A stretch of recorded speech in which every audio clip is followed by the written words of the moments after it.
Moretti, agli ordini. Ho dimenticato qualcuno? Certo, Elino. Perché se siamo ascoltati vediamo i piccoli passi. I piccoli passi che si fanno. Ieri abbiamo fatto una riunione alla Confesercenti, abbiamo parlato anche dei vostri problemi. Della Bolkestein. Che ne abbiamo tanti. Della Bolkestein. Svolgete un ruolo importante nella società. L'ospedale che hanno aperto Schiavonia. Schiavonia, sì. Per tempi di attesa dell'ambulanza, 40 minuti quando è andata bene. Sto facendo tutti i mercati, parlando con gli ambulanti. Sì, perché noi non ci ascolta nessuno. Lo so. Ma io vi ascolto però. Ci siamo visti? Ci siamo visti. In bocca al lupo per tutti. Crepi. E bisogna aiutare le mamme anche a reinserirsi poi nel mondo del lavoro. Come si chiama? Si chiama Margherita. Come mia figlia. L'ho visto nel sito, ho aggiornato le tue tappe. E quindi... Ora, Poletti, ministro del lavoro, ha detto che chiusa la parte sulla riforma del lavoro, affronta il tema delle pensioni. Flessibilità in uscita, il tuo discorso, poi il tema delle pensioni minime. 70 anni mi va. Ho capito, infatti te lo dico. 70 anni. Ma Forse che sbagliava mia mamma e mio papà a insegnarmi l'onestà. io sono convinta che la gente voterà centro-sinistra alle prossime regionali perché c'è un grandissimo bisogno di onestà.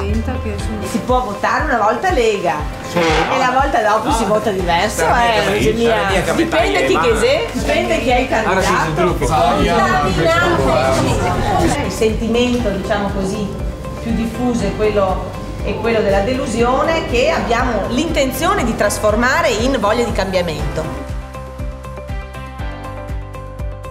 Zaia non risponde, vero? Mentre io sono qua, Zaia non risponde. Comunque del Veneto autonomo, da 30 anni che si ne parla. Non sta a pensare che qui per sola te permetta di farlo lì il Veneto autonomo. Ma io otterrò da Renzi una rassicurazione prima delle elezioni. Te puoi votare formaggio e te dai il voto alla Presidente Moretti. Così siamo. Voto disgiunto. Vi ho già detto che un groviera è svenduta e venduta. Chi ha un tumore e deve aspettare 30 giorni per la prima visita, e siccome ha questi tempi va a curarsi in Friuli Venezia Giulia, e siccome il Veneto non ha pianificato i flussi tra Veneto e Friuli, paga ogni anno al Friuli 50 milioni di euro. Se i cittadini veneti vanno a curarsi in Friuli è giusto che paghino.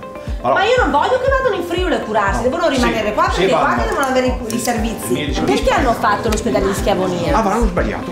Se hanno sbagliato, hanno sbagliato. Non dimentichiamoci che il Veneto è prima di tutto è un'agricoltura. Ci manca in regione un ufficio che aiuti le categorie economiche come quelle dell'agricoltura ad agganciare quei fondi e poi a spenderli.